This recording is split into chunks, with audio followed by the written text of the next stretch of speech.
Bundan əlavə, həmçinin qeybət qul haqqına daxildir. Nə deməkdir qul haqqına daxildir? Bilmirsən, qeybət qul haqqına daxildir, nə deməkdir? Elə günahlar var ki, birbaşa səninlə Allah arasındadır, orada qul haqqı yoxdur. Məsələn, sən namazı vaxtında qılmadın. Əsir girib, sən zöhrü qılmamısan hələ. Burada qul haqqı var. Kimin haqqıdır? Allahın haqqıdır. Elə günahlar var ki, birbaşa Allahın haqqıdır. Orada qul haqqı yoxdur. Qeybət amma belə deyil. Qeybət qul haqqıdır. Ona görə Şeyxülislam İbn Teymiyyə deyir, iriz haqqıdır. Sən kiminsə irizinə toxunmusan. Qul haqqıdır. Qul haqqı olanda da biraz problem yaradır. Nə baxımdan? Halallaşma. Sən Allah haqqında olan günahlar yoxdur. Məsələn,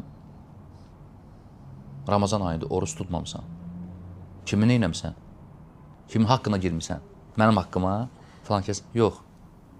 Allahın əmrinə müxalif olmuşsan. Tövbə eləyirsən, bağışlayır Allah. Amma o günahlar ki, qul haqqından əlaqəlidir, o biraz nə olur? Yox, çətin olur. Sən tövbə edirsən, bağışlanmır. Kim bağışlanmır? Allah bağışlamır onu.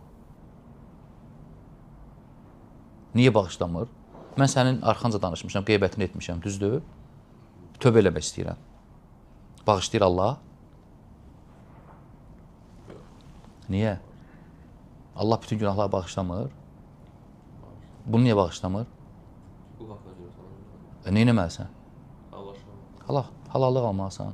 Sözümün canı odur. Məsələn, mən sənin telefonumu oğramışam. Oğradım, getdim, tövbə elədim, əlhamdülillah, tövbə elədim.